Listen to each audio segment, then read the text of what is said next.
ओम गुरुर्ब्रह्मा गुरुर्विष्णु गुरुर्देव महेश्वरः गुरुर्साक्षात् परम ब्रह्म तस्मै श्री गुरुवे नमः। कथा कार्तिक महीना का प्रश्न उठता है, जो भगवान विष्णु ने वृंदा के साथ कपट क्यों किया, छल क्यों की।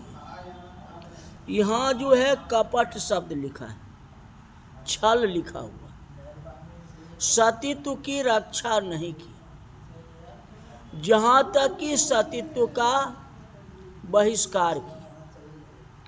कई लोगों को शंका होती है, भगवान जलंधर का वेश लेकर के सती वृंदा के पास गए, वृंदा उनकी सेवा करने लगी, पति समझ करके, भगवान समझ करके नहीं, पति समझ के। और तभी उसका सतीत्व भंग हो जाता है। उस समय जलंधर पर शक्ति का प्रहार हुआ और उनकी मृत्यु हो गई, क्योंकि पतिव्रत धर्म से जलंधर इतना बड़ा बलवान था। जलंधर को मारने के लिए प्रभु ने सती के सतीत्व को भंग किया। यह क्या न्याय संगत बात है, अच्छी बात है। कई लोग कहते हैं कि तुलसीदास जी भी रामायण में यही बात लिखा, लेकिन यहाँ तहाँ जलंधर रावण भैव रणहति राम परम पद लैव, वहाँ भी आया। तुलसीदास जी भी इसको स्पष्ट रूप में लिखे हैं, ये बातें नहीं। रामायण में ये भी जो है बहुमूल्य प्रसंग है, और यह प्रसंग जो है रामायण में भी लिखना चाहिए, वेद पुराण में भी होना चाहिए, जो आज के बच्चे को शिक्षा कैसे मिलेगी। अब पहले की बातें अगर याद नहीं रहेगी तो आगे बच्चे जो है बहक जाएंगे। इसलिए तुलसीदास जी ने इस बात को लिखी है। अब प्रश्न उठता है, जलंधर की पत्नी का सतीत्व भगवान ने क्यों तोड़ा। भगवान को बचाना चाहिए, भगवान तोड़ क्यों दिए। पहली दृष्टि से तो बहुत कष्ट लगता है, किसी को तकलीफ होता है, ये पहले समझो इस बात को। हमने लोहे का कवच पहना हो और लोहे के कवच पहने हुए आदमी को मारना हो, तो पहले उसका हम क्या करेंगे, लोहा के कवच को तोड़ना पड़ेगा, तब तो हम उस व्यक्ति को मार सकते हैं। तो उसको तोड़ने के बाद ही वह व्यक्ति मारा जा सकेगा। इस तरह जलंधर जो है अधर्म स्वरूप है, जलंधर पापी है और धर्म रूपी कवच पहना है। धर्म रूपी कवच कौन हो गया, वृंदा, जो भगवान की तपस्या कर रही है। तो वृंदा की सतीत्व रूपी चादर कवच वह ओढ़ है। तो अपनी पतिव्रता नारी का धार्मिक रूप कवच पहन के जलंधर ने पहना है, ध्यान दो, और उसके अंदर उसका अधर्म का आचरण है, और वह धर्म से अधर्म को बचा रहा है। अधर्म को तोड़ने के लिए प्रभु ने सोचा कि पहले इस धर्म की कवच को तोड़े। लोहा कवच को नहीं तोड़ेंगे तो उस व्यक्ति को नहीं मार सकते हैं। उससे धर्म का कवच हो या कोई कवच आखिर पहना हुआ था अपनी रक्षा के लिए, हाँ, आखिर उसको तोड़ना ही पड़ेगा ना, क्या करो।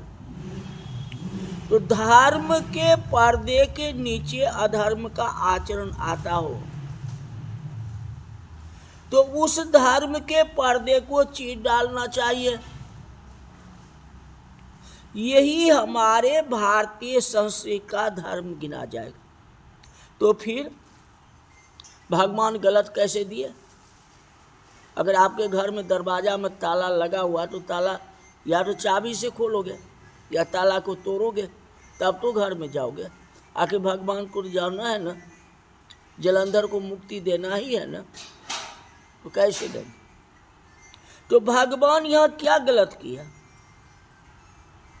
भगवान को लगा कि वृंदा का सतीत्व न तोड़ा गया तो जलंधर नहीं मारा जाएगा, क्योंकि जलंधर भयंकर पापी बनके इतना अधर्म का आचरण करेगा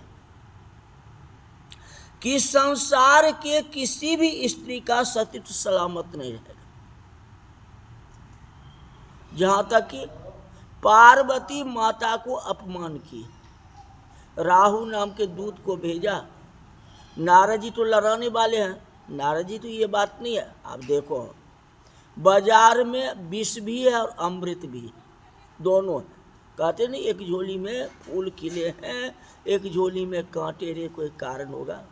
तो नारद जी को तो दोनों बात कहना ही पड़ेगा, चाहे भगवान हो चाहे राक्षस हो, सब के बीच में उनको तो बोलना ही है, वो तो है ही। तो जलंधर जाके सच्चाई बात बता दिए। जलंधर अपनी बड़ाई कर रहा था, तो नारद जी के सब कुछ तुम्हारे पास है, सही कहते हो, धन धान्य सब कुछ है, लेकिन सुंदर नारी तुम्हारे पास में नहीं है। क्या वो गलत क्या कहे? बात सही में कहे, सुंदर नारी है कौन? तो नारद झूठ थोड़ी बोलते।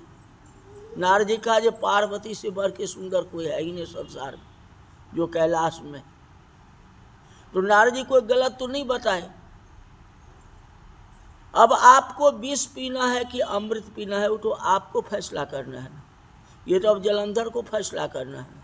अब वो अमृत छोड़ करके विष पी लिया, मतलब कि राहु को भेज दिया, जो शंकर भगवान के कहो जो पार्वती को हमारे पास भेज दिया।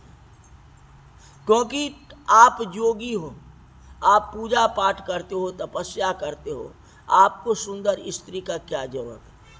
इसलिए अपने स्त्रियों को यहाँ हमारे महल में भेज। तो आखिर जलंधर गलत किया ना?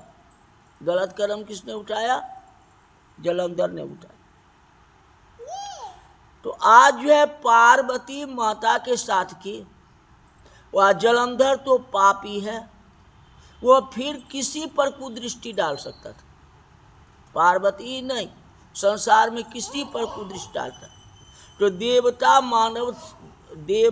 मानव दानव सबको बेटी और बहू तो है, सब तो अपना बेटी बहू की रक्षा करेंगे। तो देवताओं को भी तो है, तो देवता अपनी रक्षा नहीं करेंगे? तो देवता अपनी रक्षा करने के लिए शंकर भगवान के कहे, उनको कहे, तो शंकर भगवान को तो कम है भक्तों की रक्षा करना। तो उन्होंने तो वचन दे दिया, जी जलंधर को मारना है जी, मैं मारूंगा, कोई नहीं, तुम हंसते रहो, मैं मार दूंगा उसको। मारने के लिए गए तो सतीत्व के बल पर शंकर जी जीत नहीं पाए, तो उसमें विष्णु ने सहायता कर दी, जो कथा पीछे है। अब विष्णु भी अपने मन से गलत तो नहीं किया, पार्वती माता ने आदेश दी, जो हानिए उसको हानिए, पाप पुण्य न जानिए। अगर आपके ऊपर कोई आक्रमण करता है तो उसको मारने में कोई प्रकार का दोष नहीं लगता। तो जलंधर ने आक्रमण किया है, किसी से द्वेषता किया है, तो उसका बदला लेना आपको फर्ज है। शंकर भगवान जो है युद्ध में गए, उनको राम नाम रूपी अमृत पिला दिया, वो तो कीर्तन में लग गए, भगवान की कीर्तन कर रहे हैं। आप ही का कीर्तन कर रहे हैं ना, चाहे विष्णु के अवतार को या राम का अवतार हो, कोई कीर्तन तो कर रहे हैं। अब आप ही इसमें कुछ कर सकते हो, दूसरा तो कर नहीं सकता है। भविष्य की तमाम स्त्रियों के सतीत्व को रक्षण करने के लिए भगवान ने एक सती के सतीत्व तोड़ने का निर्णय लिया। एक उंगली अगर सड़ जाए तो डॉक्टर उस उंगली को काट डालने का निर्णय करेगा। यदि उंगली काटने का निर्णय न हो तो सारा शरीर जो है सड़ के खत्म हो जाएगा। इसी प्रकार समाज का अगर एक अंग सड़कर समाज को दूषित कर रहा है, समाज से द्वेष कर रहा है, तो उसको जड़ से खत्म कर देना चाहिए। रामायण में लिखा जो ताहि बधे कछु पाप न होई, ऐसे व्यक्ति को मारने में कोई प्रकार का दोष नहीं लगता। भारतीय संस्कृति कहती है जो धर्म के पर्दे के पीछे अधर्म का आचरण खत्म करने के लिए धर्म को तोड़ना ही पड़ेगा। यह धर्म अधर्म के बराबर है। यदि कोई हमें गंगाजल में श्राप डाल के पिलाए तो क्या हम उसे पी लेंगे? आप हिंदू हो, सनातन धर्म के प्रेमी हो, गंगाजल हमारा पवित्र है, गंगा आपकी माँ है और वह शराब तो गंगाजल से बनाया, इसलिए आपको शराब पीना चाहिए। हम पी सकेंगे? नहीं पिएंगे। यह तो धर्म के पीछे अधर्म है। गंगाजल डाल करके आपको शराब पिलाना चाहता है जिससे कि आपका जीवन बेकार हो जाएगा। तो उस जगह हमको गंगा को छोड़ना पड़ेगा। ये नहीं कहेंगे जो गंगाजल इसमें मिला है तो चलो शराब पी लें, तो ऐसा तो नहीं हो सकता है। तो अभी आप शराब नहीं पियोगे तो गंगा को छोड़ना पड़ा कि नहीं? तो बात यही आ गई, संत उसका पान नहीं करें। विदेशी हमारे सामने आक्रमण करते थे तो गाय की आड़ में लड़ते थे विदेशी।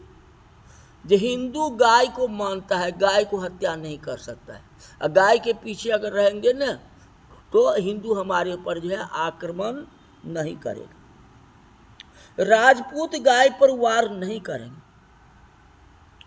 इसी तरह धर्म की आड़ में अधर्म का आचरण करते थे और हम पर आक्रमण करते थे। उसी प्रकार भगवान इंद्रजीत के साथ भी किया, अब वही जलंधर के साथ हुआ है। कोई भी स्त्री पति को देव माने पर उनका अंतिम लक्ष्य तो ईश्वर को प्राप्त करना ही है। जिस प्रकार शिष्य गुरु की पूजा करे तो उसका लक्ष्य गुरु की पूजा करते करते ईश्वर को प्राप्त करना ही होता है। पतिव्रता स्त्री ईश्वर की इच्छा रखती है पर पति की वह पूजा करती है। वह यह मानती है ईश्वर उसे पति के रूप में दर्शन दे। ईश्वर उसकी इच्छा पूरी करते हैं। भगवान ने माना कि जालंधर की पत्नी वृंदा महान पतिव्रता स्त्री है, अब उसे दर्शन देना चाहिए। वह पति के सिवा किसी को दर्शन नहीं करेगी, इसलिए भगवान ने पति रूप बन करके उनको दर्शन दिया। जिस रूप को वह दर्शन करना चाहती तो उसी रूप दिखाएंगे ना।